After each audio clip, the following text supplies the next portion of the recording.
అల్లు అర్జున్ గారి అభిమానులకి super super super super update వచ్చింది. ఎందుకనంటే ఇప్పుడు ఈరోజు జనవరి 14న సూపర్ ట్రీట్ ఇచ్చారు. అది ఇప్పటి వరకు ఎన్ని రోజుల నుంచి వెయిట్ చేస్తున్నారంటే అల్లు అర్జున్ గారి అభిమానులు ఏ అట్లీ గారిదను అల్లు అర్జున్ గారిది మూవీ ఉంది కదా, దాని గురించి చాలా వెయిట్ చేస్తున్నారు.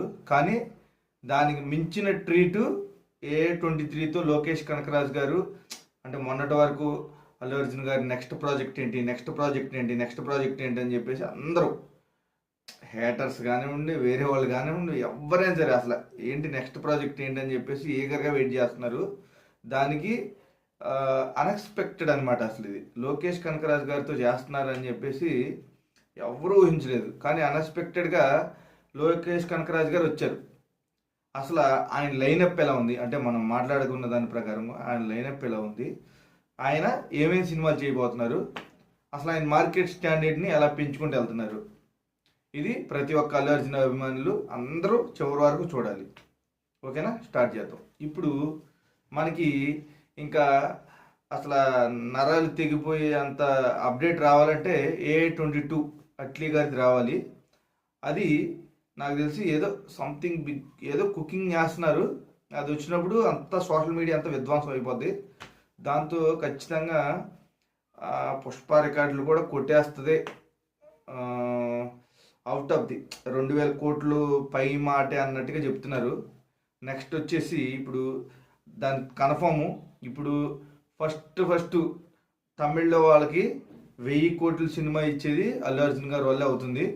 అలాగే లోకేష్ కనకరాజు మొన్న కూలీ సినిమాతో అందరూ డిసప్పాయింట్ అయిపోయారు. డిసప్పాయింట్ అయినా కూడా ఆయన నమ్మి, ఎప్పుడైనా సరే మనం ఒక ఆట ఆడేటప్పుడు మన క్రికెట్ కానీ ఏ ఆట ఆడినా మన మీద మనకు నమ్మకం ఉండాలి. అప్పుడే మనం ఆడాలి. మనం ఆడినప్పుడే అది గెలవగలం. అలాగే అల్లు అర్జున్ గారు కూడా అలాగే ఫాలో అవుతారు అనుకుంటున్నాను నేను. ఎందుకంటే ఆయన మీద ఆయనకు నమ్మకం ఎక్కువ.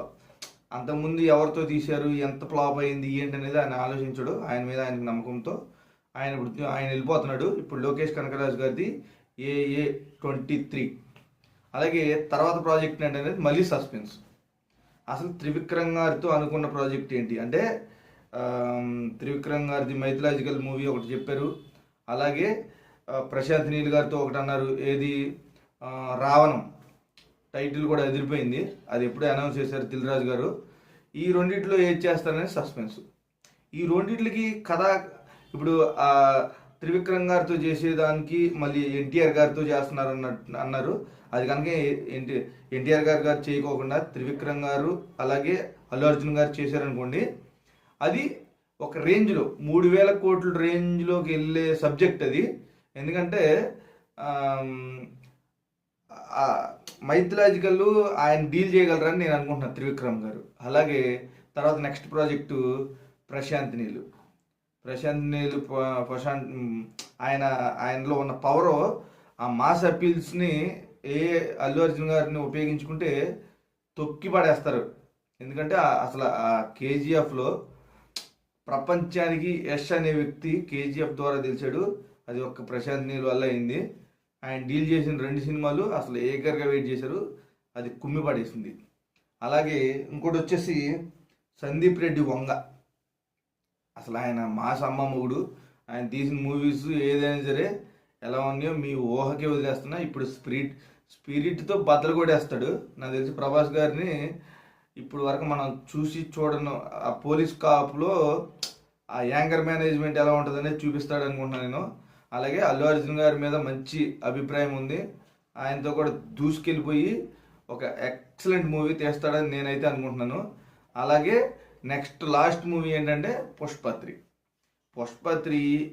2025లో 2027లో వచ్చిన, 28లో వచ్చిన, 30లో వచ్చిన ఆ క్యారెక్టర్కి ఫ్యాన్స్ అనేది అలాగే ఉండిపోయారు. అది ఎప్పుడు వచ్చినా 2000 కోట్లకి పై మాటే, అది తగ్గదు. ఆయన లైనప్ చూసుకుంటే ఒక్కదానితో ఒకటి, అసలు ఒకదానికి మించి ఒకటి ఉంది. ఇప్పటి వరకు చూసుకుంటే ఇండియాస్ బిగ్గెస్ట్ సూపర్ స్టార్, ఇది pan India super star Allu Arjun గారు అయ్యే క్షణం దగ్గరలోనే ఉంది. ఇప్పటికే అయిపోయారు, ఇంకా ముందుకెళ్ళి నిరూపించుకోవడం అనుకుంటున్నాను. అలాగే ప్రభాస్ గారు కూడా ఆల్రెడీ నిరూపించుకున్నారు.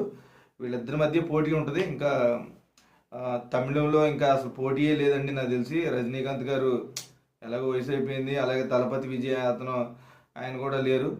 మన టాలీవుడ్లో అంటారా ఇప్పుడు ప్యాన్ ఇండియా స్టార్గా వెళ్ళింది నలుగురి మధ్య ఉంది.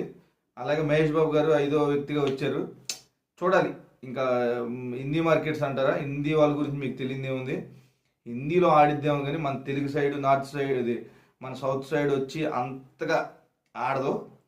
మన మన తెలుగు సైడ్ నుంచి ఎవరైతే వెళ్ళారో అది హిందీ మార్కెట్ని గ్రాప్ చేస్తారో, అలాగే తమిళ మార్కెట్ని, కన్నడ మార్కెట్ని, ఇటు మలయాళం మార్కెట్ని, ఇన్ని మార్కెట్లని గ్రాప్ చేయాలంటే మన సౌత్ ఇండియా వల్లే అవుతుంది. ఇక్కడ ప్యాన్ ఇండియా స్టార్స్ అంటే ఎవరైనా ఉన్నారంటే సౌత్ నుంచి వెళ్ళిన వాళ్ళే, నార్త్ వాళ్ళైతే కాదు. వీళ్ళ మధ్య ఎలా ఉంటుంది అనేది చూడాలి. ఎవరి సినిమాలు ఎలా హిట్ అవుతాయో దాన్ని బట్టి వెళ్తాం. మీకేమనిపించిందో కామెంట్ చేయండి. మీకు నచ్చినట్టయితే కామెంటు, షేరు, సబ్స్క్రైబ్ చేసుకోండి.